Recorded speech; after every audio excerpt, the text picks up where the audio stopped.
મારું નામ નતીશા છે અને લોકો મને બાળપણથી મનહૂસ કહીને બોલાવતા આવ્યા છે. આ નામ મારી કાકીએ મને આપ્યું હતું. કાકીએ બધાની સામે કહ્યું, જુઓ, આ મનહૂસ છોકરીએ આપણા ઘરની શાંતિ છીનવી લીધી.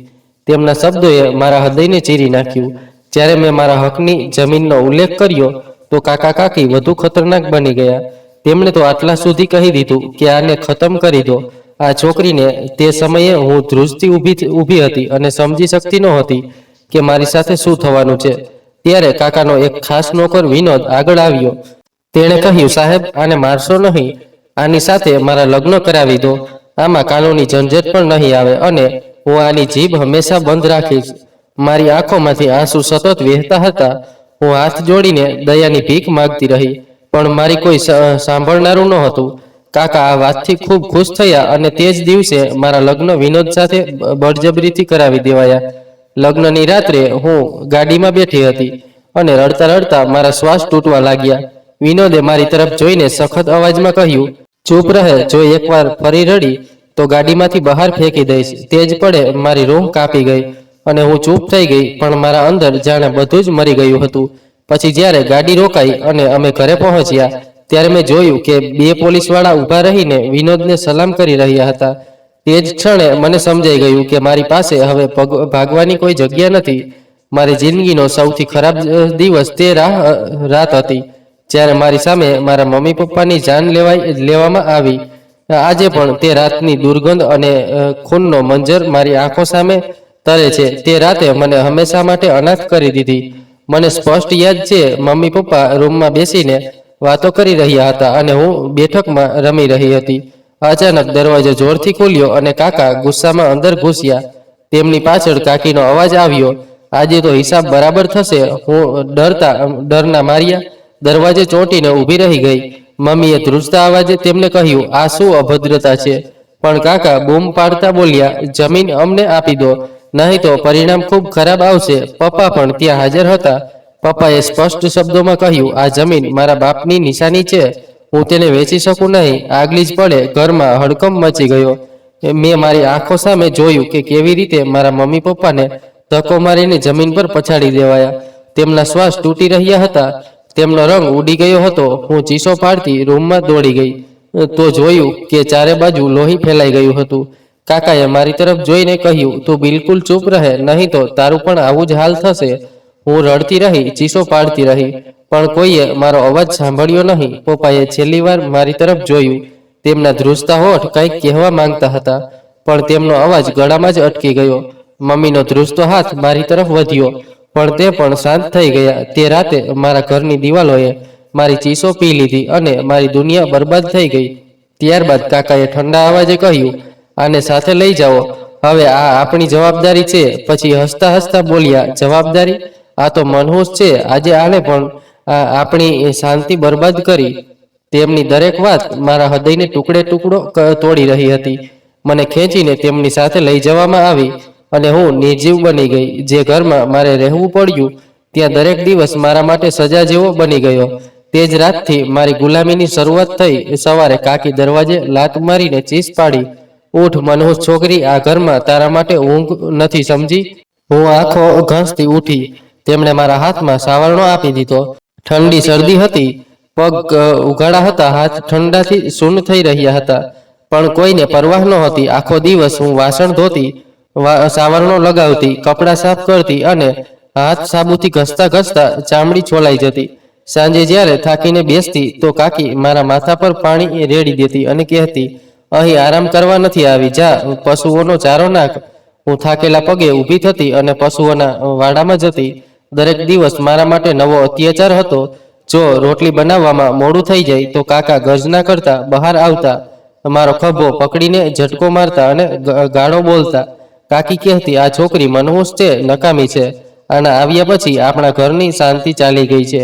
સવારે સવારે હળવા કપડામાં મને ખેતરોમાં પાણી ભરવા મોકલવામાં આવતી. માટીમાં મારા પગ ઘસી જતા, હાથો પર ફોલ્લા પડી જતા અને હું રડવા લાગતી. ગામના લોકો મને જોતા અને કહેતા, આ તો નાની છોકરી છે, આની પાસે આટલું કામ કેમ કરાવો છો? પણ કાકા ગરજતા કહેતા, આજે બધું કરશે, આજે આપણા ઘરનું દેવું ઉતારશે. મને દરેક ખુશીથી દૂર કરી દેવામાં આવી.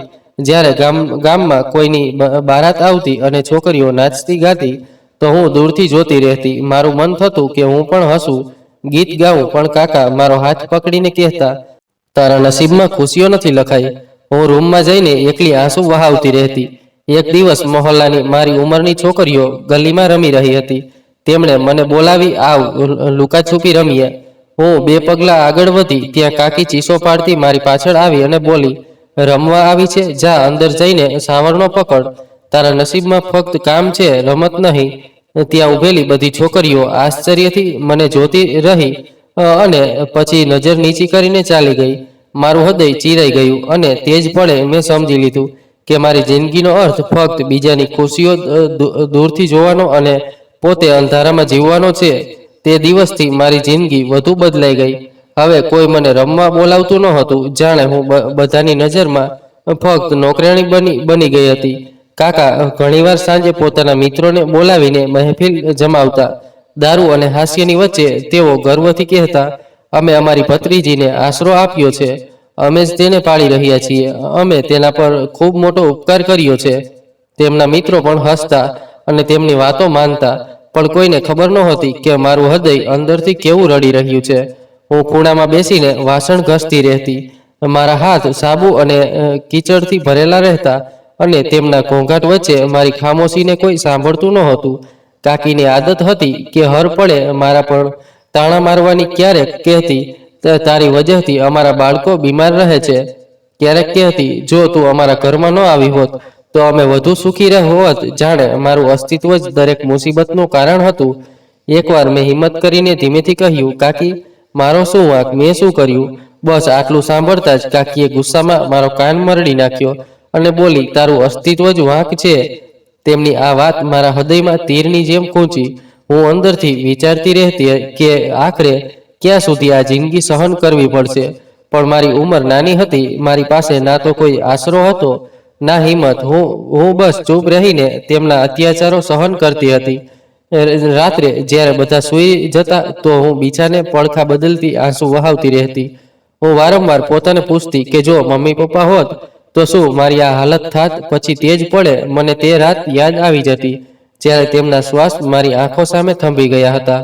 હૃદય પર જાણે ભીનાશ બંધાઈ જતી અને ઊંઘ ક્યારે આવતી નહીં. દિવસો પસાર થતા ગયા અને દરરોજ કાકા કાકીના તાણા અને અત્યાચારોએ મને અંદરથી ઘાયલ કરી દીધી.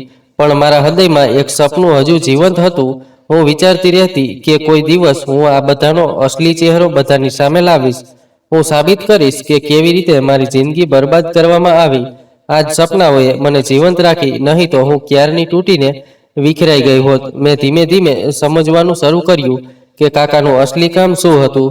તેઓ ગામના નબળા લોકોને ધમકાવીને તેમની જમીન હડપ કરી લેતા હતા. મેં મારી આંખોથી જોયું કે કેવી રીતે તેમણે કાગળો પર બળજબરીથી સહીઓ કરાવી. એકવાર હું બેઠકમાં વાસણ ધોતી હતી ત્યારે એક માણસ આવ્યો. તેના હાથમાં કાગળો હતા.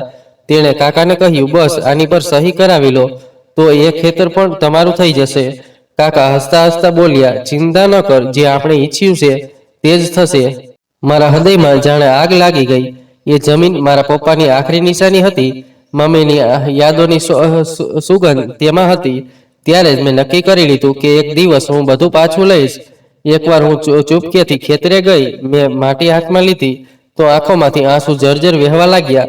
મેં પોતાને કહ્યું, આ જમીન મારી છે, હું તેને કોઈ પણ હાલતમાં પાછી લઈશ. આ જ હિંમતે મને જીભ ખોલવા મજબૂર કરી. એક સાંજે કાકા ઓસરીમાં બેસીને હુક્કો પી રહ્યા હતા. તેમની સામે ગામના 2 મોટા માણસો પણ બેઠા હતા. મારું હૃદય જોર જોરથી ધડકી રહ્યું હતું, પણ મેં પગલાં આગળ વધાર્યા અને સ્પષ્ટ અવાજે કહ્યું, આ જમીન મારો હક છે, મને પાછી જોઈએ. મારી વાત સાંભળતા જ થોડીક પળો માટે આખું વાતાવરણ થંભી ગયું. તે લોકોએ આશ્ચર્યથી મારી તરફ જોયું અને કાકાનો ચહેરો ગુસ્સાથી લાલ થઈ ગયો. તેઓ ખુરશીમાંથી ઊભા થઈને ગરજ્યા, તારી હિંમત કેવી થઈ આવી જીભ ખોલવાની? એક પળ માટે જાણે બધું થંભી ગયું. રૂમમાં બેઠેલા લોકો એકબીજાને જોવા લાગ્યા. ત્યારે કાકાનો એક ખાસ નોકર વિનોદ, જે ઘણા સમયથી તેમની સાથે હતો અને તેમના દરેક રાજ જાણતો હતો, તે આગળ આવ્યો. તેણે ધીમા અવાજે કહ્યું, સાહેબ રોકાઈ જાઓ, આને આમ મારવાની જરૂર નથી. આની સાથે મારા લગ્ન કરાવી દો. તેની વાત સાંભળીને બધાના ચહેરા બદલાઈ ગયા. કાકી ગુસ્સાથી બોલી, આ શું પાગલપણું છે? પણ નોકરે સમજાવતા કહ્યું, મારી સાથે લગ્ન થયા પછી આ ક્યારે જીભ નહીં ખોલે. જમીન પણ તમારી પાસે જ રહેશે અને કાયદો પણ કંઈ નહીં બોલી શકે. કાકા થોડીવાર વિચારમાં પડ્યા. પછી ધીમે ધીમે તેમની આંખોમાં ચમક આવી. તેઓ હસતા હસતા બોલ્યા, હા, વાત તો સાચી છે. આમાં ફાયદો આપણો જ છે. તેમણે મારી તરફ જોઈને કહ્યું, ઠીક છે, લગ્ન કરાવી દઈએ. હું દૂર ઊભી રહીને રડતી અને ચીસો પાડતી રહી. હું કહેતી રહી કે હું અત્યાચાર સહન નહીં કરું, હું કોઈની સાથે લગ્ન નહીં કરું. પણ મારી અવાજ કોઈએ સાંભળી નહીં. તે નોકર વિનોદે મારો હાથ ખેંચી લીધો. મેં તેને છોડાવવાની ખૂબ કોશિશ કરી તો કાકાએ મારા વાળ પકડીને તે જોરથી ખેંચ્યા અને ગરજ્યા, ચૂપ રહે, નહીં તો વધુ ખરાબ થશે. તે જ રાત્રે ગામના કેટલાક લોકોને સાક્ષી તરીકે બોલાવવામાં આવ્યા. મારી દુનિયા ફરી એકવાર ઉજાડી દેવાઈ અને મને એ સ્તરે ધકેલી દેવામાં આવી જ્યાંથી પાછું વળવું લગભગ અશક્ય હતું. તે પળે મારું હૃદય ક્યાંક ખોવાઈ ગયું હતું. આંખોમાંથી આંસુ સતત વહેતા હતા. હું વારંવાર ના પાડતી રહી, પણ કોઈએ મારી અવાજ ન સાંભળી. કાકાએ સખ્તાઈથી કહ્યું, જીભ બંધ રાખ, લગ્ન તો થઈને જ રહેશે. લગ્નની રસમ મારા માટે કોઈ સજાથી ઓછી નહોતી. એ રૂમ જ્યાં આ બધું થઈ રહ્યું હતું મને જેલખાના જેવો લાગતો હતો. ચારે બાજુ અજાણ્યા ચહેરા, કેટલાક સાક્ષીઓ બોલાવવામાં આવ્યા હતા જેઓ ફક્ત રસમની રીતે બેઠા હતા. તેમના ચહેરા પર આશ્ચર્ય તો હતું, પણ કોઈએ અવાજ ઉઠાવવાની હિંમત ન કરી. મારી આંખોમાંથી આંસુ રોકાતા ન હતા. હું વારંવાર હાથ જોડીને મિન્નતો કરતી રહી, બધાને કહેતી રહી, મને છોડી દો, મારા લગ્ન ન કરાવો. આ મારો નિર્ણય નથી. પણ ત્યાં હાજર કોઈના હૃદયમાં દયા ન આવી. કાકી ખુશીથી ઝૂમી રહી હતી. તે પળે તેમના હોઠ પર જીતની સ્મિત હતી, જાણે તેમણે કોઈ મોટો કારનામો કરી બતાવ્યો હોય. મને લાગતું હતું કે જાણે મારી જિંદગીનો આખરી આશરો પણ મારી પાસેથી છીનવાઈ ગયો. લગ્નના શબ્દો સતત બોલાતા રહ્યા અને હું પથ્થર બનીને બેઠી રહી. મારા લગ્ન એ નોકર વિનોદ સાથે બળજબરીથી કરાવી દેવાયા. કાકીએ મારી પાંસળીમાં આંગળી ખોંચીને ધીમેથી કહ્યું, જો તું આ લગ્નની વિરુદ્ધ રહી તો તારી ઉલટી સીધી વાતો અને જૂઠી વાર્તાઓ હું બધે ફેલાવી દઈશ. પછી જો તું ક્યાંય મોઢું બતાવવા લાયક નહીં રહે. મારી હાલત બિલકુલ મરેલા જેવી થઈ ગઈ હતી. મારા હોઠ ધ્રુજતા હતા. એક હળવો અવાજ નીકળ્યો અને લગ્ન પૂર્ણ થઈ ગયા. તે પળે મને લાગ્યું જાણે મારી આત્મા પણ મારા શરીરમાંથી કાઢી લેવામાં આવી હોય. રૂમમાં હાસ્યનો ગુંજરાવ થયો.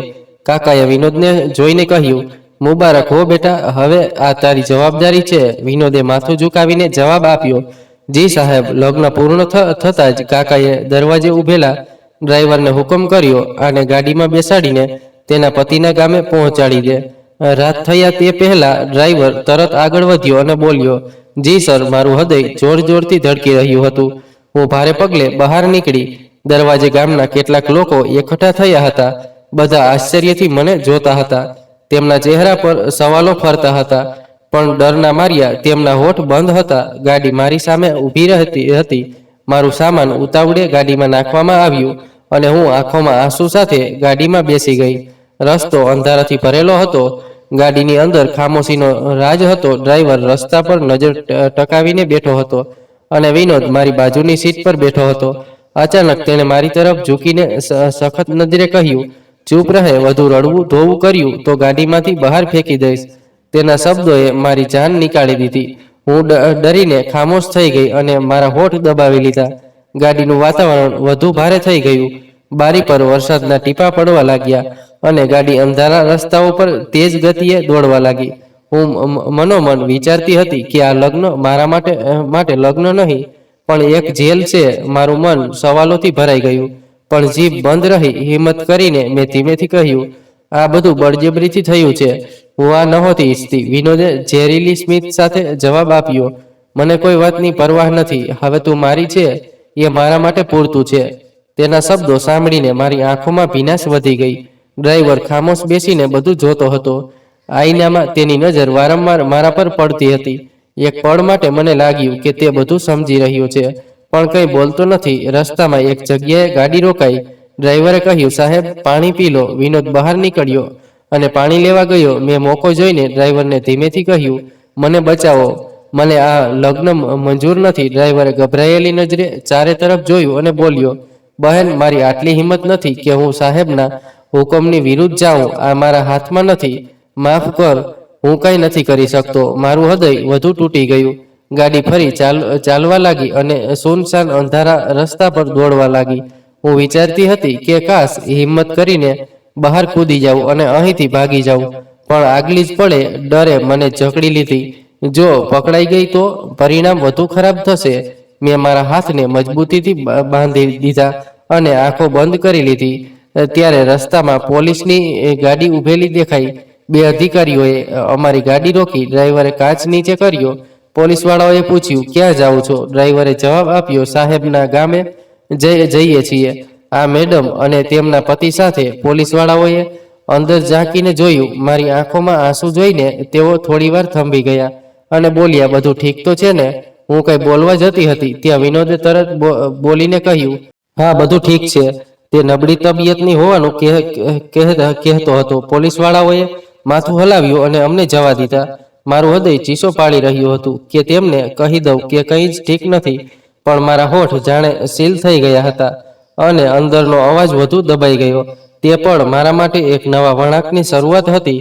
મને ખબર નહોતી કે આગળ શું થવાનું છે.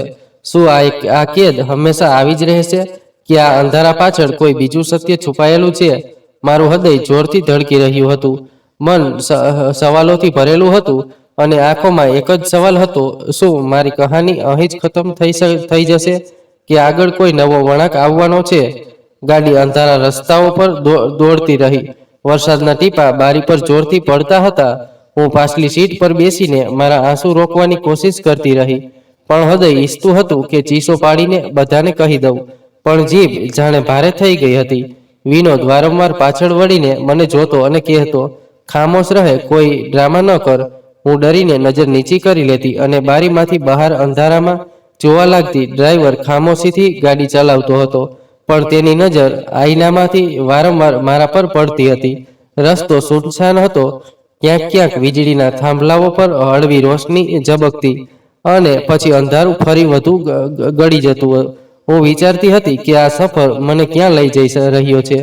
આ હૃદય બોલતું હતું કે કદાચ આ મારું નવું જેલખાનું હશે, જ્યાંથી ક્યારેય આઝાદી નહીં મળે. મેં હિંમત કરીને ધીમેથી અવાજ કર્યો, મને મારા ગામે પાછી જવું છે. મને અહીં ન લઈ જાઓ. વિનોદ તરત પલટ્યો અને ધમકીભર્યા સૂરમાં બોલ્યો, મેં કહ્યું ને ચૂપ રહે. એક શબ્દ બોલી તો આ રસ્તે જ છોડી દઈશ. ડ્રાઈવરે થોડા હળવા અવાજે કહ્યું, સાહેબ, અહીં ખૂબ અંધારું છે, રસ્તો પણ ખરાબ છે, કદાચ ગાડી ધીમી કરવી પડશે. વિનોદે તેને કહ્યું, હું જે કહું તેમ જ ચલાવ.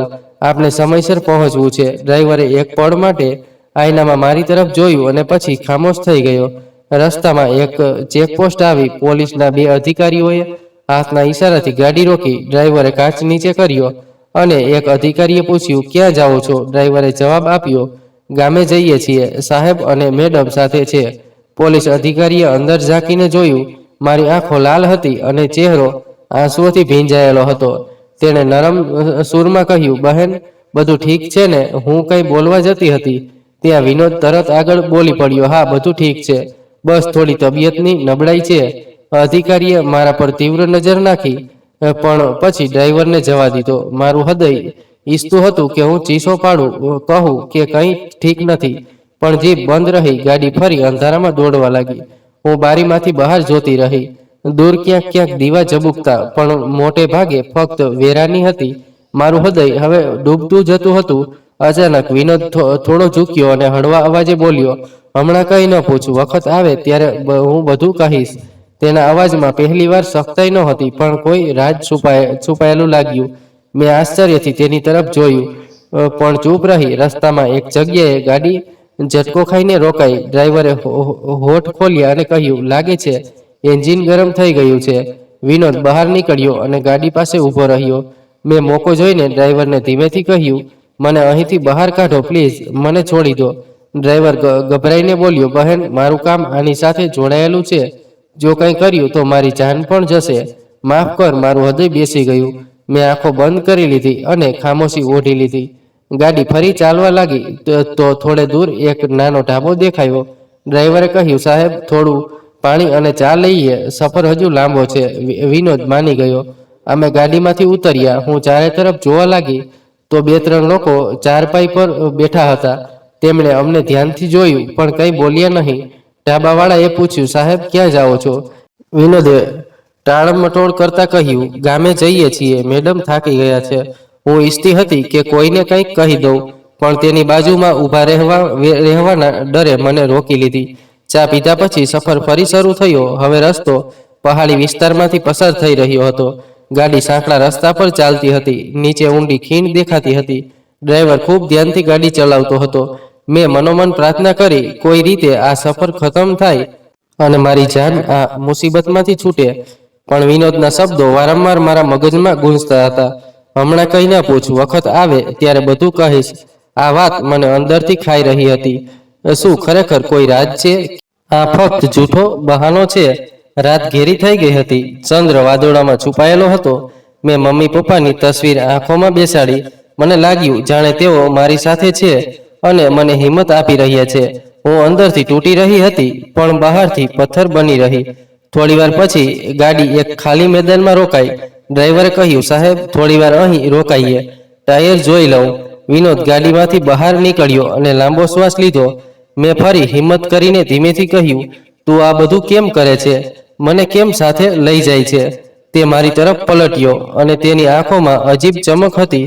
તે બોલ્યો, વખત આવે ત્યારે જાણીશ. આ જવાબે મને વધુ બેચેન કરી દીધી. મારા માટે આ સફર એક કેદની સાંકળ હતી. દરેક પળે નવો ડર અને નવો સવાલ જન્મ લઈ રહ્યો હતો. પણ અંદરથી મને લાગવા લાગ્યું હતું કે કદાચ આ કહાણીનો વળાંક એવો નથી જે હું વિચારું છું. લગભગ 1 કલાક પછી ગાડી એક મોટા દરવાજા આગળ રોકાઈ. હવામાં અજાણી ખામોશી ફેલાયેલી હતી. મેં આશ્ચર્યથી ગરદન ઊંચી કરી અને આંખો ફાટી ગઈ. સામે એક હવેલી ઊભી હતી, જાણે કોઈ રહીશની હોય. દિવાલો અને દરવાજાની ઊંચાઈ બતાવતી હતી કે અહીં સંપત્તિ અને સત્તાનો વાસ છે. મને વિશ્વાસ નહોતો આવતો કે આ જગ્યા કોઈ સામાન્ય નોકરની હોઈ શકે. મારું હૃદય જોરથી ધડકવા લાગ્યું. ડ્રાઈવરે ગાડીનો દરવાજો ખોલીને મારું સામાન ઉતાર્યું અને બોલ્યો, સાહેબ હું પાછો જાઉં છું. તેણે મને એક નજર જોઈ, જાણે કંઈક કહેવા માંગતો હોય, પણ હોઠ બંધ રહ્યા. પછી તે ખામોશીથી ગાડી વળીને અંધારામાં ગાયબ થઈ ગયો. હું દરવાજા આગળ ઊભી હતી અને હૃદયમાં ડર કોઈ પડછાયાની જેમ ફેલાતો હતો. મને લાગતું હતું કે કદાચ આ પણ કાકાની કોઈ નવી ચાલ છે. ત્યારે વિનોદ, જે હવે બળજબરીથી મારો પતિ કહેવાતો હતો, તેણે અચાનક મારો હાથ પકડ્યો અને સખત સૂરમાં બોલ્યો, આ તારું ઘર છે, મારી સાથે ચાલ. તેની પકડ એટલી મજબૂત હતી કે હું ઈચ્છું તો પણ ના ન પામું. મારા હોઠ બંધ હતા પણ આંખોમાં સવાલોનો પહાડ હતો. તેણે મને ખેંચીને બીજી કાળી ગાડી સુધી લઈ ગયો, જેના કાચ પણ કાળા હતા. હું આશ્ચર્યથી ગાડીને જોતી રહી અને ધ્રુજતા અવાજે પૂછ્યું, આ બધું શું છે? મને ક્યાં લઈ જાય છે? તે પલટ્યો અને ધીમા પણ ગંભીર સૂરમાં બોલ્યો, હવે તું જે જોઈશ તેના પર વિશ્વાસ રાખ. તેના શબ્દોમાં પહેલીવાર નફરત નહોતી પણ કોઈ અજાણ્યો ભરોસો છુપાયેલો હતો, જેનાથી મારું હૃદય વધુ ગૂંચવાઈ ગયું. ગાડીની અંદર અમે બે જ હતા. તે ખામોશીથી ડ્રાઈવ કરતો હતો અને હું બારીમાંથી બહાર અંધારામાં દોડતી રોશનીઓને જોતી હતી. ગામની સુનસાન ગલીઓ પાછળ છૂટી ગઈ અને શહેરની રોશની નજીક આવવા લાગી. મારા હૃદય અને મનમાં હજારો સવાલો દોડી રહ્યા હતા. આ બધું શું થઈ રહ્યું છે? તે મને ક્યાં લઈ જઈ રહ્યો છે? લગભગ 1 કલાક પછી ગાડી એક બીજા મોટા મકાન આગળ રોકાઈ. મેં ગરદન ઊંચી કરી તો સામેનું દ્રશ્ય જોઈને મારા શ્વાસ થંભી ગયા. આ ઘર કોઈ સામાન્ય ઘર નહોતું, બલકે એક શાનદાર મહેલ જેવું લાગતું હતું. ઊંચી દિવાલો, લોખંડનો ભારે દરવાજો અને અંદર જતી ઝગમગતી ગલીઓ. દરવાજે પહેરો રાખતા ચોકીદારો ઊભા હતા, જેમણે ગાડી જોતા જ દોડીને સલામ કરી. દરવાજો ખુલ્યો અને ગાડી અંદર દાખલ થઈ. જેવી અમે મુખ્ય હોલ સુધી પહોંચ્યા, મેં જોયું કે 2 પોલીસવાળા દરવાજે ઊભા હતા અને જેવી ગાડી રોકાઈ, બંનેએ વિનોદને જોતા જ સલામ કરી. મારી આંખો ચૂંધાઈ ગઈ, હૃદય જોરથી ધડકવા લાગ્યું. આ કેવું શક્ય છે? જેને હું ગઈકાલ સુધી કાકાનો એક સામાન્ય નોકર માનતી હતી, આજે પોલીસવાળા તેને આદરથી સલામ કરી રહ્યા હતા. મેં આશ્ચર્યથી કહ્યું, આ બધું શું છે? આ લોકો તને સર કેમ કહે છે? તે શાંતિભર્યા અંદાજમાં ગાડીમાંથી ઉતર્યો. મારી તરફ જોઈને બોલ્યો, જો આ મારું અસલી ઘર છે અને હું કોઈ નોકર નથી, હું એક પોલીસ અધિકારી છું. મારા પગ તે પળે લડખડાઈ ગયા. મને લાગ્યું જાણે જમીન મારા પગ નીચેથી ખસી ગઈ હોય. મારા હૃદયમાં ડર અને શાંતિ બંને એકસાથે ફેલાઈ ગયા. અંદર દાખલ થયા તો હોલમાં મોટા મોટા સોફા ગોઠવેલા હતા અને દિવાલો પર પોલીસના મેડલ અને સર્ટિફિકેટ લટકાવેલા હતા. હું હક્કાબક્કા થઈને તે જોતી રહી. ધીમેથી બોલી, તો આ બધું સાચું છે? તું નોકર ન હોતો? તે નજીક આવીને ઊભો રહ્યો અને બોલ્યો, ના, હું ઘણા મહિનાઓથી તારા કાકા કાકીની નજર રાખતો હતો. મારો અવાજ ધ્રુજી ગયો, છતાં હિંમત કરીને પૂછ્યું, તો મારી સાથે આ બધું કેમ કર્યું? મારી સાથે લગ્ન કેમ કર્યા? તેણે ઊંડો શ્વાસ લઈને જવાબ આપ્યો, કારણ કે જો હું તને ત્યાં છોડી દેત તો એ લોકો તને મારી નાખત. લગ્ન કરવું મારો અસલી પ્લાન નહોતો. આ ફક્ત તને બચાવવાનો એક રસ્તો હતો. તે રાતનો મંજર આજે પણ મારી આંખો સામે છે. ત્યારે એક બીજો પોલીસ અધિકારી અંદર આવ્યો. તેના હાથમાં કેટલીક ફાઇલો હતી. તેણે ગંભીર અવાજે કહ્યું, સર, પુરાવા પૂરા થઈ ગયા છે. હવે કોઈને કંઈ છુપાવવાનો મોકો નથી. ચારનો દરેક શીરો પકડાઈ ગયો છે. લેવડ દેવડની સંપૂર્ણ વિગતો પણ મળી ગઈ છે. તેણે મારી તરફ જોઈને સ્મિત કરતા કહ્યું, તમને અભિનંદન. તમારા મમ્મી પપ્પાની જમીન હવે તમને પાછી મળી શકે છે. આ સાંભળીને હું જાણે બરફની જેમ જામી ગઈ. મને વિશ્વાસ જ નહોતો આવતો. મારા મોઢામાંથી ફક્ત ધીમો અવાજ નીકળ્યો, શું ખરેખર આ બધું શક્ય છે? તે અધિકારીએ માથું હલાવીને કહ્યું, જી બિલકુલ. તમારા પતિએ બધું જોખમ લઈને આ કામ કર્યું છે. તેમણે જ બધા પુરાવા એકઠા કર્યા અને જમા કરાવ્યા. મેં આશ્ચર્યથી વિનોદ તરફ જોયું. તે ચૂપચાપ બેઠો હતો. તેના ચહેરા પર કોઈ ભાવ નહોતો, પણ તેની ખામોશી જાતે જ ઘણું બધું કહી રહી હતી. રાત મોડે સુધી લોકો આવતા જતા રહ્યા. જુદા જુદા પોલીસ અધિકારીઓ તેની સાથે વાત કરવા આવતા અને હું દૂર ઊભીને તેને જોતી રહેતી. મગજ વારંવાર એ જ વિચારતું કે શું આ એ જ વ્યક્તિ છે જેને હું ગઈકાલ સુધી ફક્ત એક સામાન્ય નોકર માનતી હતી? પણ વાસ્તવમાં તે કેટલું મોટું રાજ છુપાવીને બેઠો હતો. થોડી વાર પછી તે પોતે મારી પાસે આવ્યો. તેનો અવાજ ગંભીર હતો. તે બોલ્યો, હું જાણું છું નીતિશા, તારા હૃદયમાં મારા માટે ઘણી ફરિયાદો છે, પણ વિશ્વાસ માન, સમય સાથે બધું સાફ થઈ જશે. મેં મનમાં ઈચ્છ્યું કે તેને કંઈ ન કહું, પણ હોઠ પરથી અચાનક નીકળી ગયું, પણ આ લગ્ન, આ બધું કેમ થયું? તેણે ધીમા પણ મજબૂત અવાજે કહ્યું, જો આ બધું ન થયું હોત તો એ લોકો તને જીવતી ન છોડત. એટલામાં રસોડામાંથી એક નોકરાણી ચા લઈને આવી. તેણે આદરથી કપ મારી તરફ આગળ કર્યો અને બોલી, તમે થાકી ગયા હશો, આ પી લો. જેવો મેં કપ હાથમાં લીધો, મને પહેલીવાર લાગ્યું કે હું હવે કોઈ કેદમાં નથી, પણ એક નવી જગ્યાએ છું જ્યાં લોકો મારું સન્માન કરે છે. અચાનક ફોનની ઘંટડી વાગી. વિનોદે ફોન ઉપાડ્યો. બીજી તરફથી કોઈ સમાચાર આપી રહ્યું હતું. તેની આંખોમાં ચમક આવી.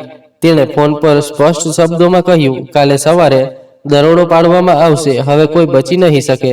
મેં પહેલીવાર તેને એક સખત અધિકારીની જેમ હુકમ આપતો જોયો. ફોન મૂક્યા પછી તે મારી તરફ આવ્યો અને બોલ્યો, હવે બધું ખતમ થવાનું છે. તારા કાકા કાકીને તેમના કરેલાની સજા જરૂર મળશે. તું બસ હિંમત રાખ. તેની વાતો સાંભળીને પણ મારું હૃદય સંપૂર્ણ હળવું ન થયું. અંદર ક્યાંક ડર હજુ જીવંત હતો. બધું બદલાઈ ગયું હોવા છતાં હું મારી જાતને આ ગૂંચવણમાંથી બહાર ન કાઢી શકી. તે રાતે જ્યારે બધું ખુલ્લું થઈ રહ્યું હતું, ત્યારે મારા હૃદયમાં એક અજીબ શાંતિ પણ હતી અને ડર પણ. મેં તો ક્યારેય નહોતું વિચાર્યું કે જેને હું મારો સૌથી મોટો દુશ્મન માનતી હતી, તે જ અસલમાં મારી રક્ષા કરનાર નીકળ્યો. તેણે નરમાશથી મારી તરફ જોઈને કહ્યું, રક્ષક નહીં, સાથે ચાલનાર સમજ. હું હંમેશા તારી સાથે છું. રાત ધીમે ધીમે ઢળતી ગઈ, પણ મારી આંખોમાં ઊંઘનું નામ નહોતું. હું રૂમમાં બારીમાંથી બહાર જોતી રહી. બગીચામાં અંધારું છવાયેલું હતું, પણ મને લાગતું હતું કે પહેલીવાર કોઈ મારી રક્ષા કરી રહ્યું છે. બહાર પોલીસવાળા ચક્કર લગાવતા હતા, પણ અંદર મારા હૃદયમાં ડર અને ભરોસો બંને સાથે ચાલી રહ્યા હતા. સવારની હળવી રોશની રૂમમાં ભળી રહી હતી ત્યારે દરવાજો ખુલ્યો અને વિનોદ અંદર આવ્યો. તેના હાથમાં ફાઇલ હતી. તેણે સીધું કહ્યું, આ જો, આ પુરાવા કોર્ટમાં જશે. તારા મમ્મી પપ્પા સાથે જે અન્યાય થયો હતો તેનો હવે હિસાબ થશે. મેં ધ્રુજતા હાથે ફાઇલ ખોલી અને તેમાં મમ્મી પપ્પાનું નામ લખેલું જોયું તો મારી આંખો ભરાઈ ગઈ. મારા શ્વાસ ભારે થઈ ગયા અને મેં મનોમન પોતાનો આભાર માન્યો. મને વિશ્વાસ થવા લાગ્યો કે હવે અંધારું ખતમ થઈ રહ્યું છે અને એક નવી શરૂઆત મારી રાહ જોઈ રહી છે. તેણે મને બેસવા કહ્યું અને બોલ્યો, હવે સમય આવી ગયો છે કે તું બધું સ્પષ્ટ રીતે જાણી લે. રૂમમાં હળવી રોશની હતી અને બહાર ઓસરીમાં સન્નાટો હતો. ફક્ત અમે બે જ બેઠા હતા. તેણે ઊંડો શ્વાસ લઈને ફાઇલ ખોલી અને મારી સામે કાગળો ફેલાવા લાગ્યો. તે બોલ્યો, જો આ તેમની નકલી જાયદાદ છે, આ નકલી જમીન ખરીદ વેચાણની તસવીરો છે, આ તહસીલના કાગળો છે, આ તેમની ગેરકાયદે ડીલિંગ નોંધાયેલી છે. મારી આંખો સામે સત્ય ખુલતું જતું હતું. જે બાબતો પર હું વર્ષોથી શંકા કરતી હતી તે આજે કાગળોમાં સાબિત થઈ રહી હતી. તે બોલ્યો, આ બધું ફક્ત જમીનની રમત નહોતી. તારા કાકા કાકીએ મોટા મોટા લોકો સાથે ગેરકાયદે સંબંધો બનાવ્યા હતા અને આખા ગામ પર દબદબો જમાવ્યો હતો. હું આશ્ચર્યથી બસ એટલું જ કહી શકી, તને આ બધું કેવી રીતે ખબર? તેણે હળવી સ્મિત સાથે મારી આંખોમાં જોઈને કહ્યું, આ મારું કામ છે. મેં તેમની પાછળ લોકો લગાવ્યા, તેમની દરેક ગુપ્ત મુલાકાત રેકોર્ડ કરાવી અને દરેક પુરાવો એકઠો કર્યો. પછી તેણે સીધી મારી આંખોમાં જોઈને કહ્યું, જો મેં તે સમયે તારી સાથે લગ્ન કર્યા હોત તો એ લોકો તને ખતમ કરી દેત. આ ફક્ત નકલી સંબંધ નહોતો, આ તને બચાવવાનો રસ્તો હતો. તેના શબ્દો સાંભળીને મારું હૃદય જોર જોરથી ધડકવા લાગ્યું. મને લાગ્યું જાણે તે મારી ખૂબ નજીક આવી ગયો હતો. તેના હોઠ મારી નજીક હતા અને હું પહેલીવાર અનુભવી રહી હતી કે આ વ્યક્તિ મારા માટે કેટલું મહત્વ ધરાવે છે. મેં ક્યારેય નહોતું વિચાર્યું કે પરિસ્થિતિઓ મને આ મુકામે લઈ આવશે. તેણે મારી વાત પર માથું હલાવીને કહ્યું, મને ખબર છે તારા હૃદયમાં શંકા અને અવિશ્વાસ ઊભો થયો છે. એ તો થવાનું જ હતું, પણ હું તારો દુશ્મન નથી, હું તારો શુભચિંતક છું. તેના શબ્દો સાંભળીને મારી આંખોમાં આંસુ આવી ગયા અને મેં પહેલીવાર અનુભવ્યું કે કદાચ જિંદગીમાં કોઈ એવું મળ્યું છે જે મારું પોતાનું છે. હૃદયનો ઘણો બધો ભાર હળવો થયો કે ઓછામાં ઓછું મારો પતિ દુશ્મન નથી, પણ શુભચિંતક છે. થોડા જ દિવસોમાં તેણે પુરાવા પૂરા કરીને કોર્ટમાં રજૂ કરી દીધા. હું મારી આંખોથી જોતી રહી કે કેવી રીતે પોલીસ અધિકારીઓ એક એક કરીને ફાઇલો અને રિપોર્ટ લઈને આવતા અને પુરાવાઓ ટેબલ પર મૂકતા. એક દિવસ એક અધિકારીએ આવીને કહ્યું, જમીન પર કબજાનો અસલી પરવાનો મળી ગયો છે, હવે એ લોકો કંઈ નહીં કરી શકે. બીજા અધિકારીએ કહ્યું, તેમના વેપારના કાગળો અને નકલી સોદાના દસ્તાવેજો પણ મળી ગયા છે, હવે જજની સામે બધું ખુલ્લું થઈ જશે. હું રૂમના ખૂણામાં બેસીને આ બધું સાંભળી રહી હતી અને આશ્ચર્ય પામતી રહી. મેં ધીમેથી કહ્યું, શું આ બધું ખરેખર કોર્ટમાં માન્ય થશે? તેણે મારી તરફ જોઈને ભરોસાથી કહ્યું, હા, હવે એ દિવસ દૂર નથી જ્યારે બધાની સામે તેમનો અસલી ચહેરો ખુલ્લો થઈ જશે. અને પછી એ દિવસ આવ્યો જ્યારે કોર્ટમાં કેસ રજૂ થયો. હું પહેલીવાર કોર્ટરૂમની બહાર ઊભી હતી. અંદર લોકોની ભીડ હતી. મારું હૃદય એટલું જોરથી ધડકી રહ્યું હતું કે જાણે છાતીમાંથી બહાર નીકળી જશે. દરવાજો ખુલ્યો અને મારા કાકા કાકી હાથકડી પહેરેલા અંદર લાવવામાં આવ્યા. મને જોતા જ તેઓ ગુસ્સાથી બોલી ઉઠ્યા, આ બધું તારી વજહે થયું છે. પણ પોલીસવાળાઓએ તેમને તરત પાછળ ધકેલી દીધા. હું ખામોશીથી ઊભી રહીને તેમની તરફ જોતી રહી અને મનોમન વિચાર્યું કે આજે ન્યાય મારી નજીક છે. કોર્ટમાં સાક્ષીઓ રજૂ થયા, દસ્તાવેજો મૂકવામાં આવ્યા અને એક એક કરીને આરોપો સાબિત થતા ગયા. વકીલે સ્પષ્ટ કહ્યું કે આ લોકો વર્ષોથી દગો અને ફરેબ કરતા હતા અને ગેરકાયદે ધંધાઓમાં સંડોવાયેલા હતા. જજે ફાઇલો પર નજર નાખીને ચુકાદો આપ્યો કે પુરાવા સ્પષ્ટ છે અને આ લોકો સામે કાયદા મુજબ કાર્યવાહી થશે. કાકાએ છેલ્લે મારી તરફ જોઈને કહ્યું, અમે તને ઉછેરી હતી અને આજે તે અમને બદનામ કરી દીધું. મેં મનોમન જવાબ આપ્યો, તમે ઉછેરવાના નામે ફક્ત ગુલામી આપી હતી અને હવે ન્યાયે મારો સાથ આપ્યો છે. કાકા કાકીને ધરપકડ કરીને પાછા લઈ જવામાં આવ્યા. બહાર ગામના લોકો ઊભા હતા. તેમની આંખોમાં આશ્ચર્ય હતું. કોઈએ ધીમેથી કહ્યું, આખરે એ દિવસ આવી જ ગયો. એક સ્ત્રી આગળ વધીને મારી નજીક આવી અને બોલી, બેટા, તે મોટી હિંમત બતાવી. મારા હૃદયમાં પહેલીવાર શાંતિ ઉતરી. ઘરે પાછા આવીને વિનોદે મને હિંમત આપી અને કહ્યું, હવે તારે ડરવાની જરૂર નથી. તારા મમ્મી પપ્પાની જમીન તને પાછી મળશે. મેં આંખો બંધ કરીને મારા મમ્મી પપ્પાને યાદ કર્યા અને લાગ્યું જાણે તેઓ મને આશીર્વાદ આપી રહ્યા હોય. તેમના દુશ્મનોનો ધંધો હવે બધાની સામે બેનકાબ થઈ ગયો હતો. અખબારોમાં સમાચાર છપાઈ ગયા અને ગામના લોકો પણ વાતો કરવા લાગ્યા. બધા કહેવા લાગ્યા કે આ એ જ લોકો હતા જેઓ આદરનો ઢોંગ રચતા હતા, પણ અસલમાં લોભ અને બેશરમીમાં ડૂબેલા હતા. પહેલીવાર મને લાગ્યું કે મારા મમ્મી પપ્પાની જિંદગીનું સત્ય બહાર આવ્યું અને તેમના આદરને ન્યાય મળ્યો. રાત્રે હું એકલી બેઠી હતી ત્યારે વિનોદ મારી પાસે આવ્યો. તેના પગલાંની આહટથી હું ચોંકીને ઊભી થઈ. તે નજીક આવીને નરમાશથી બોલ્યો, ગાડીમાં સખ્તાઈ એટલે કરવી પડી હતી કે ડ્રાઈવરને શંકા ન જાય. હકીકતમાં હું ક્યારેય તને તકલીફ નહોતો આપવા માંગતો. હું તેની આંખોમાં જોવા લાગી. તેમાં સચ્ચાઈ અને અપનાપણું ઝળકતું હતું. મેં ધ્રુજતા અવાજે કહ્યું, મને તો લાગ્યું હતું કે તું પણ તેમના જેવો જ છે.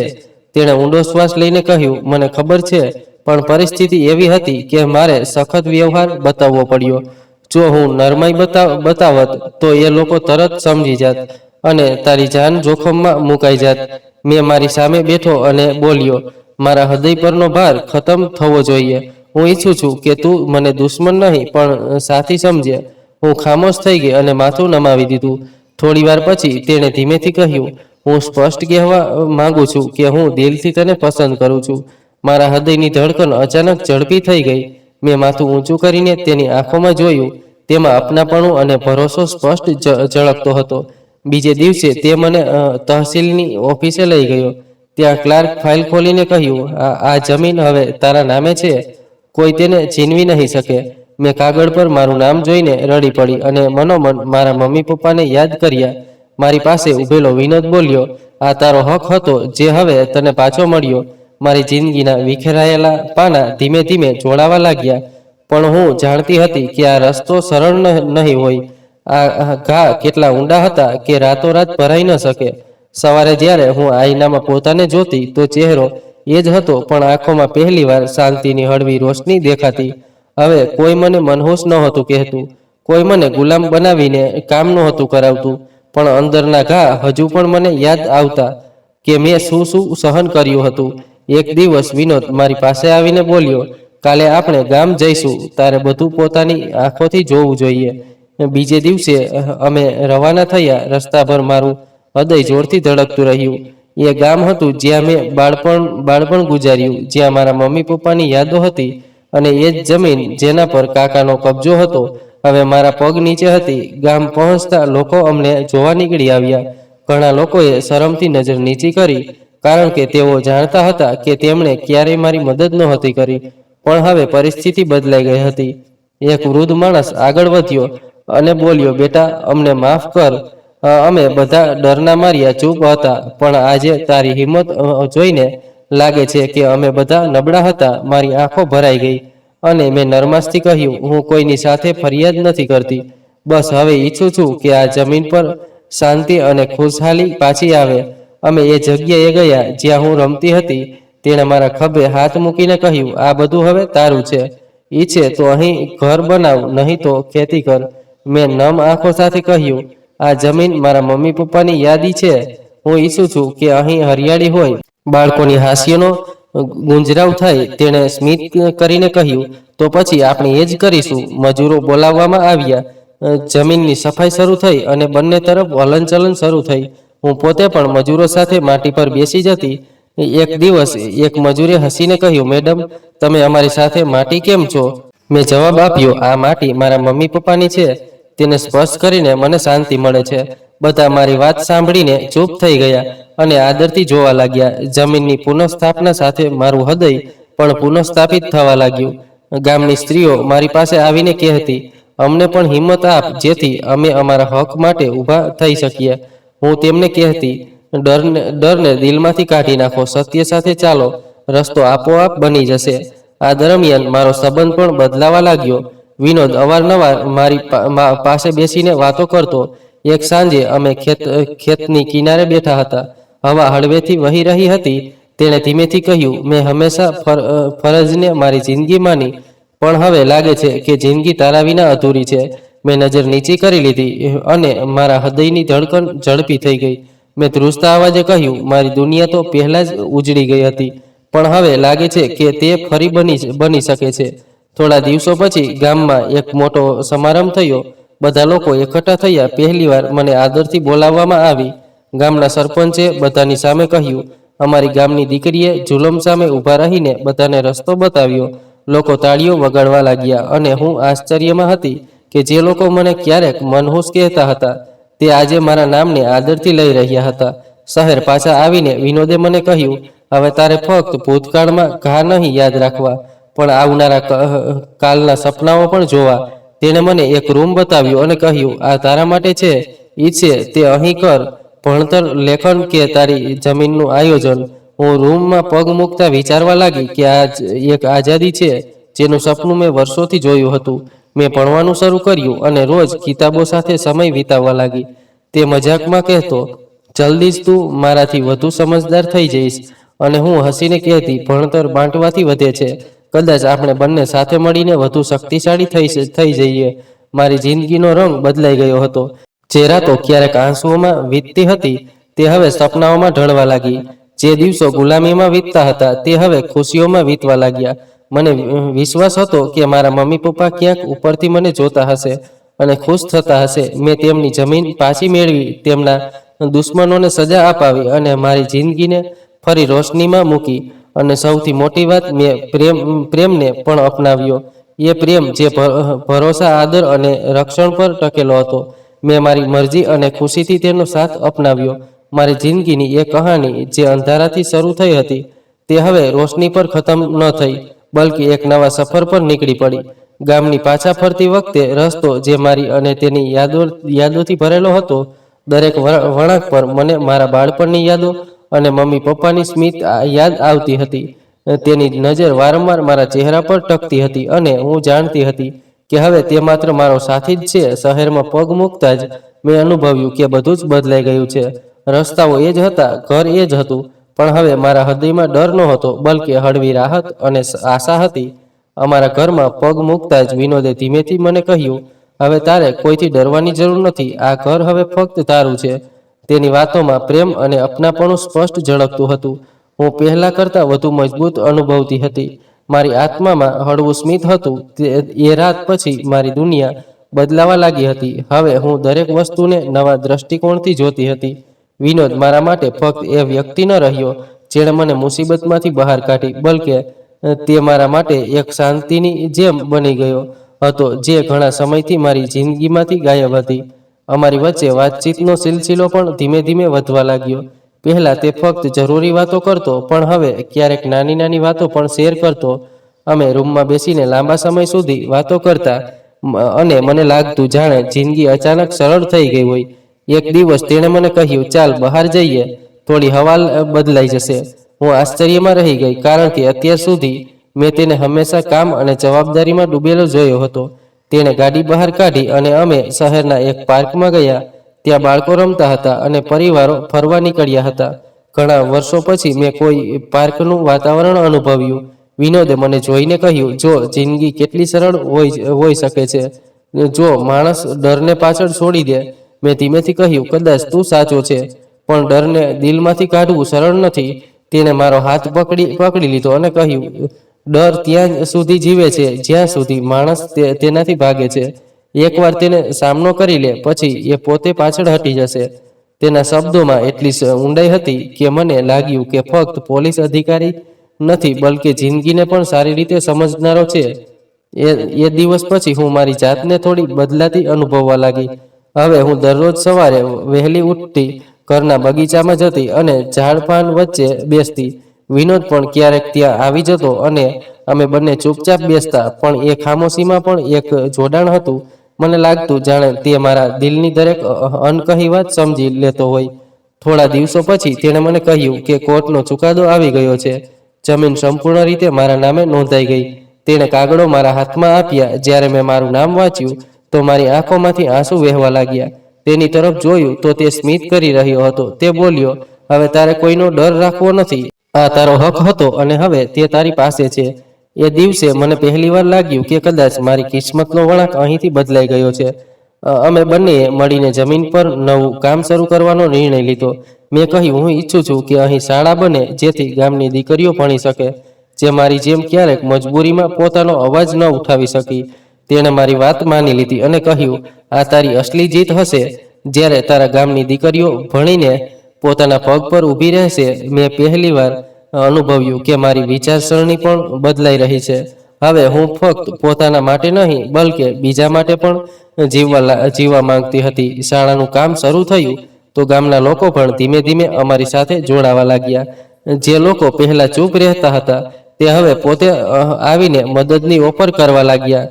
સ્ત્રીઓ મારી પાસે બેસીને પોતાની વાર્તાઓ સંભળાવતી હતી અને કહેતી, તને જોઈને અમને પણ હિંમત મળી છે. હું તેમને સમજાવતી, સ્ત્રીની અસલી તાકાત તેની અંદર હોય છે, બસ તેને જગાડવાની જરૂર છે. વિનોદ આ બધું જોતો અને ચૂપચાપ સ્મિત કરતો. મને લાગતું કે તે મારી દરેક જીતને પોતાની જીત માને છે. એક સાંજે અમે ખેતની કિનારે બેઠા હતા. સૂરજ ડૂબી રહ્યો હતો. હળવી હવા વહી રહી હતી. વિનોદે મારી તરફ જોઈને કહ્યું, નીતિશા, તને લાગે છે કે હવે આપણે બંને નવી જિંદગી શરૂ કરી શકીએ? મેં તેની આંખોમાં જોયું. ત્યાં કોઈ ચાલાકી નહોતી, ફક્ત સચ્ચાઈ હતી. હું ઘણીવાર સુધી કંઈ ન બોલી. પછી ધીમેથી કહ્યું, જિંદગીનો નવો સફર ત્યારે જ શરૂ થાય છે જ્યારે માણસ જૂના ઘા પાછળ છોડી દે. અને મને લાગે છે કે હવે હું પણ પાછળ છોડી ચૂકી છું. તેણે મારી વાત સાંભળીને ઊંડો શ્વાસ લીધો અને મારો હાથ પોતાના હાથમાં ચુસ્ત કરી લીધો. સમયની સાથે અમારી નજદીકી વધતી ગઈ. હવે અમે બંને ફક્ત જમીન કે વ્યક્તિ સુધી સીમિત ન રહ્યા, બલકે એકબીજાના સુખ દુઃખના ભાગીદાર બની ગયા. એક રાતે જ્યારે હું એકલી બેસીને પુસ્તક વાંચતી હતી, ત્યારે તે આવ્યો અને બોલ્યો, નીતિશા, તને ખબર છે, જ્યારે મેં તને પહેલીવાર જોઈ ત્યારે લાગ્યું કે તું ખૂબ નબળી છે, પણ આજે મને લાગે છે કે તું મારાથી ઘણી વધુ મજબૂત છે. મેં હસીને કહ્યું, કદાચ મજબૂરી માણસને મજબૂત બનાવી દે છે. તેણે માથું હલાવીને કહ્યું, મજબૂરી નહીં, તારું હૃદય તને મજબૂત બનાવે છે. ધીમે ધીમે હું તેની આંખોમાં મારા માટેનો પ્રેમ સ્પષ્ટ જોઈ શકતી હતી અને મને પણ હવે તેનો સાથ જરૂરી લાગવા લાગ્યો. તેણે મારી દુનિયાની દરેક કડવાશને સહલાવીને દૂર કરી દીધી. તે મારા માટે ઢાલ પણ હતો અને આશરો પણ. હવે મને લાગતું કે જિંદગીએ મને અંધારામાં ધકેલીને આખરે રોશની સુધી લાવી દીધી. સમય ધીમે ધીમે પસાર થતો ગયો અને મારી જિંદગીમાં એ શાંતિ પાછી આવી જેની શોધ વર્ષોથી હતી. શાળા બનીને તૈયાર થઈ ગઈ. બાળકોની હાસ્યની મારું ગામ ગુંજવા લાગ્યું અને દરરોજ મને લાગતું જાણે મારા મમ્મી પપ્પાની આત્મા પણ અહીં નજીક બેસીને સ્મિત કરી રહી હોય. વિનોદ દરેક પગલે મારી સાથે ઊભો રહ્યો. દિવસ ગમે તેટલો ભારે હોય, તેની હાજરી મને ભરોસો અપાવતી કે હવે હું એકલી નથી. ગામના લોકો જે ક્યારેક મારી મજબૂરીની મજાક ઉડાવતા હતા, તે હવે આદરથી મારું નામ લેતા. જ્યારે પણ કોઈ સ્ત્રી મારી પાસે આવતી, હું તેને ફક્ત એટલું જ કહેતી, ડર અને ખામોશી માણસને કેદ કરી દે છે. માનવતા અને હિંમત એ જ ચાવી છે જે દરેક કેદને ખોલી શકે છે. વિનોદ હંમેશા મારી આ વાતો સાંભળીને માથું હલાવતો અને કહેતો, આ જ કારણ છે કે તું મારી સૌથી મોટી તાકાત છે. એક સાંજે અમે ખેતની કિનારે ઊભા રહીને સૂરજ ડૂબતો જોતા હતા. મેં આકાશ તરફ જોયું અને મનોમન મમ્મી પપ્પાને યાદ કર્યા. મેં ધીમેથી કહ્યું, જુઓ, આજે તમારી દીકરીએ ખરેખર તમારું સપનું પૂરું કર્યું. વિનોદે મારો હાથ પકડીને કહ્યું, નીતિશા, આ બધું તારી હિંમતનું પરિણામ છે. હું તો ફક્ત તારી સાથે ઊભો રહ્યો છું. તેની આંખોમાં અપનાપણું હતું અને મને લાગ્યું જાણે જિંદગીએ આખરે મને મારું અસલી ઘર આપી દીધું. આજે જ્યારે હું પાછળ ફરીને જોઉં છું તો આશ્ચર્ય થાય છે કે કેવી રીતે અંધારી રાહોમાંથી પસાર થઈને અહીં સુધી પહોંચી. જે છોકરી ક્યારેક ગુલામીમાં જકડાયેલી હતી, તે આજે પોતાના ગામની ઓળખ બની ગઈ. અને આ બધું એટલે શક્ય થયું કારણ કે મેં હાર ન માની અને કારણ કે મારી કિસ્મતે મને વિનોદ જેવો સાથી આપ્યો, જેણે મને ક્યારેય એકલી ન છોડી. મેં મારી આ વાર્તામાંથી શીખ્યું કે ભલે જિંદગીમાં ગમે તેટલી મુશ્કેલીઓ કે અન્યાય હોય, હિંમત, સચ્ચાઈ અને પોતાના હક માટે ઊભા રહેવું એ જ સૌથી મોટી તાકાત છે. પોતાના સપનાઓ અને ન્યાય માટે લડવું એ નબળાઈ નથી, બલકે અસલી હિંમત છે. જો સાચા લોકો અને ભરોસો આપણી સાથે હોય તો અશક્ય પણ શક્ય બની શકે છે. હવે હું જાણું છું કે ન્યાય, પ્રેમ અને આદર હંમેશા જીતે છે. જો માણસ સત્ય અને હિંમત સાથે ઊભો રહે તો સૌથી મોટી મુશ્કેલી પણ ખતમ થઈ જાય છે. અને જ્યારે સાથ, ભરોસો અને પ્રેમનો હોય તો જિંદગી ખરેખર એક નવી રોશનીમાં ઢળી જાય છે. હવે મારી જિંદગી મારી છે અને હું મારા હક અને સપનાઓ સાથે સંપૂર્ણ રીતે આઝાદ છું. દોસ્તો, આશા છે કે તમને અમારી આ વાર્તા ગમી હશે. જો વાર્તા ગમી હોય તો વિડીયોને લાઈક કરો. જો ચેનલ પર નવા હો તો ચેનલને સબસ્ક્રાઇબ કરો અને હા, નોટિફિકેશન બેલને જરૂર દબાવો જેથી આગળનું અપડેટ તમને સૌથી પહેલા મળે. આભાર.